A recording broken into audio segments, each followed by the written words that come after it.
किसी देश की खुफिया एजेंसी अपने देश की सुरक्षा के लिए कुछ भी करने को तैयार रहती है।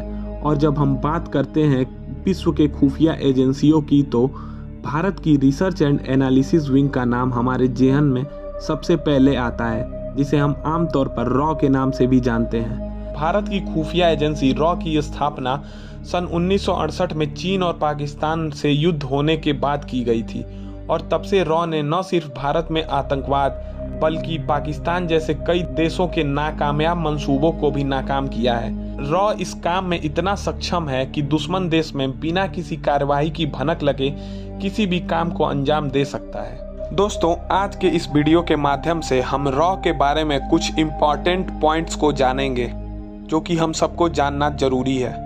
पॉइंट नंबर 1, 1962 के भारत चीन युद्ध और 1965 के भारत पाकिस्तान युद्ध के पहले हमारे पास कोई भी ऐसी सुरक्षा एजेंसी नहीं थी, लेकिन इस युद्ध के बाद हमें सुरक्षा एजेंसी की कमी महसूस हुई, जिसके बाद रॉ की स्थापना हुई। पॉइंट नंबर 2, रॉ पर आप RTI नहीं डाल सकते हैं, क्योंकि सुरक्षा के लिए इसे सूचना के अधिकार कानून से बाहर रखा गया है। RTI के माध्यम से हम किसी भी सरकारी एजेंसियों के बारे में जानकारी एकत्रित कर सकते हैं। पॉइंट नंबर 3, रॉ के प्रमुख को प्रधानमंत्री का असली सुरक्षा सलाहकार माना जाता है और रॉ सीधे तौर पर प्रधानमंत्री को रिपोर्ट करती है।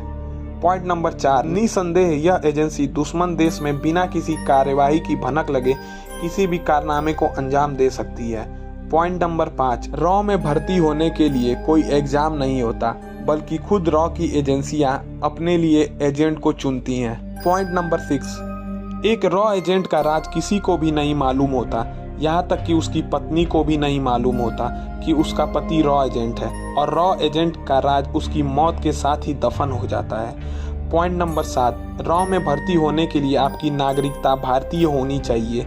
इसके अलावा किसी भी दबाव वाली स्थिति में आत्मविश्वास से काम लेने वाला व्यक्ति ही रॉ एजेंट बन सकता है। पॉइंट नंबर 8, रॉ विदेशी मामलों, अपराधियों और आतंकियों के बारे में पूरी जानकारी रखती है और अपने देश की सुरक्षा के लिए ये किसी को भी टारगेट बना सकती है। पॉइंट नंबर 9, रॉ में काम करने के लिए निष्ठा और देश के प्रति वफादार रहना सबसे जरूरी है, क्योंकि रॉ एजेंट्स भारत देश के लिए कुछ भी कर गुजरने को तैयार रहते हैं। पॉइंट नंबर 10, रॉ एजेंट्स को अमेरिका, UK और इजराइल में ट्रेनिंग दी जाती है ताकि वो खतरनाक परिस्थितियों में किसी भी काम को अंजाम दे सकें। पॉइंट नंबर 11, मिशन पूरा होने के बाद एजेंट्स रॉ एजेंसी को छोड़ सकते हैं, बशर्ते उन्हें जिंदगी भर इस बात को राज ही रखना होगा कि वो एक रॉ एजेंट थे। पॉइंट नंबर 12, दूसरे देश में जाकर वहां का नागरिक बनकर खुफिया जानकारी निकालना अपने आप में ही बहुत जोखिम भरा होता है, और कभी किसी खतरनाक मिशन पर जाने पर कई सालों तक इनके परिवार वालों को भी नहीं पता होता कि ये कहाँ हैं।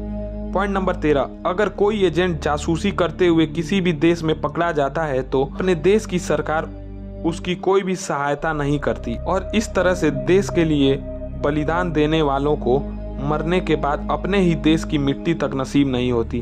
भारत ही नहीं बल्कि दुनिया के किसी भी देश के जासूस का दुश्मन देश में पकड़े जाने पर यही हश्र होता है। ये थी रॉ से जुड़ी कुछ महत्वपूर्ण बातें।